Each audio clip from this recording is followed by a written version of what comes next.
अस्सलाम वालेकुम, क्या हाल है आप सबके। आज की जो रेसिपी है उसे आप भुना हुआ गोश्त या बीफ करी कह सकते हैं। उसके लिए जो हमें इंग्रेडिएंट्स चाहिए होंगे उसमें सबसे पहले हाफ़ के जी यहाँ पे मैंने बीफ लिया है। 4 मैंने यहाँ पे प्याज लिए थे, इसको स्लाइसेस में इस तरह से काट लिया है। 4 ही मैंने यहाँ पे टमाटर लिए हैं।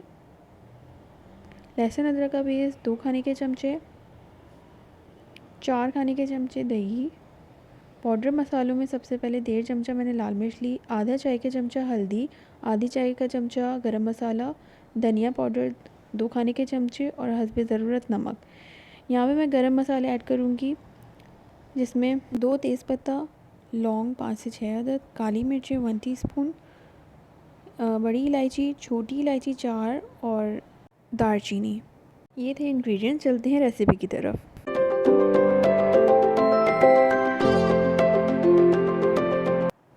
यहाँ पे मैं पतीले में 2 बड़े चमचे घी के ऐड करूँगी। आप ऑयल भी यूज़ कर सकते हैं लेकिन ज़्यादा अच्छा टेस्ट घी में बनता है, तो यहाँ पे मैं घी इस्तेमाल कर रही हूँ।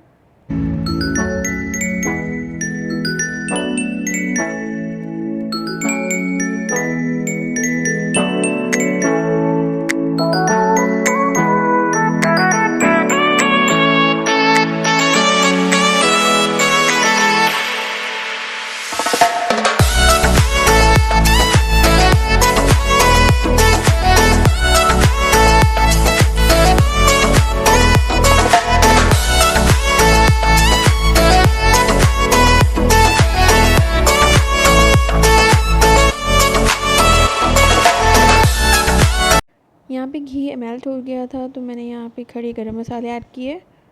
जब कड़कने लगेंगे तो हम यहाँ पे प्याज ऐड कर लेंगे।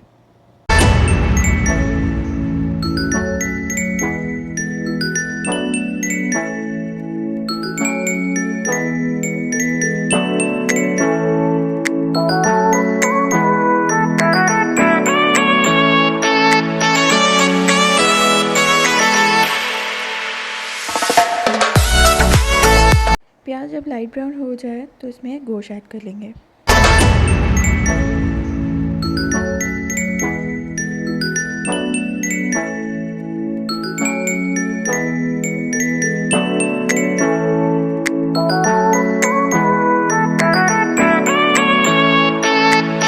अब यहाँ पे मैं लहसुन अदरक का पेस्ट ऐड करूँगी और जब तक गोश्त का कलर चेंज ना हो जाए तब तक इसको पकाएंगे।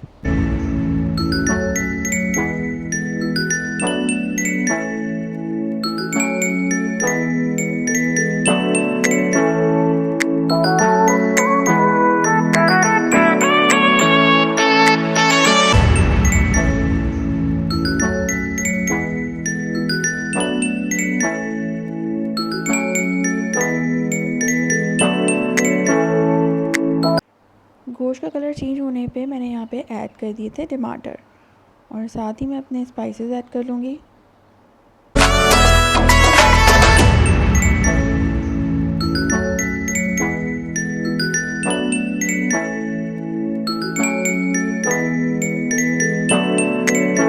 अब यहाँ पे हमने इतनी देर तक मीडियम टू हाई फ्लेम पर पकाना है जब तक टमाटर अपना पानी ना छोड़ दें और गोश्त के साथ हल ना हो जाए।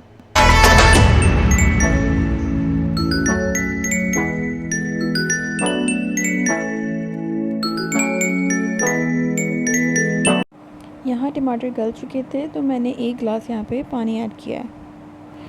बॉयल आने तक हम इसको पकाना है और इसको 50 मिनट्स के लिए अराउंड 50 to 55 मिनट्स तक हम इसको ढक कर पकाएंगे ताकि हमारा गोश्त गल जाए।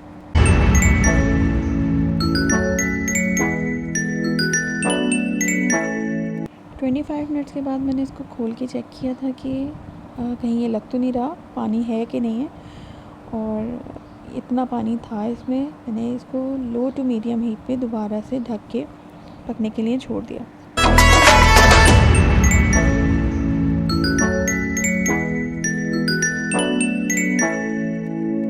फिफ्टी मिनट्स के बाद मैंने इसको दोबारा खोल के चेक किया था तो हमारा गोश्त बिल्कुल अच्छे से गल चुका है।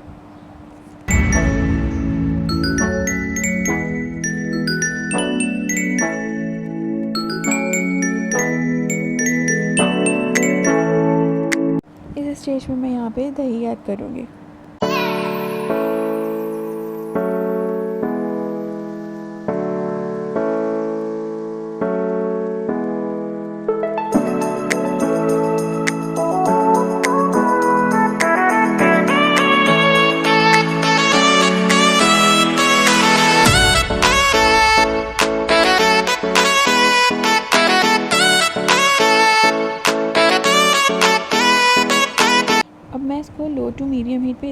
लगा रही हूँ कि दही का पानी खुश्क हो जाए।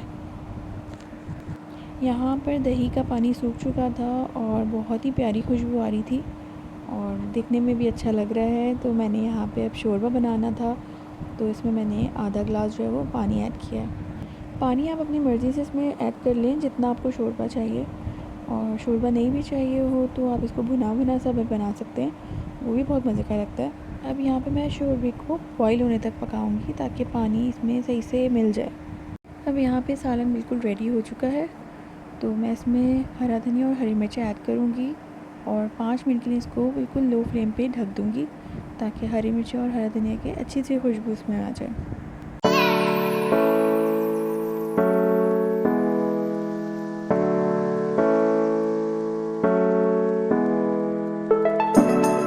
अब यहाँ पे हमारी बीफ करी बिल्कुल रेडी हो चुकी है, मैं इसको डिश आउट करूँगी। अगर आपको ये वीडियो पसंद आई तो लाइक कर दें और चैनल को सब्सक्राइब कर दें। मिलते हैं अगली वीडियो में। अल्लाह हाफ़िज़।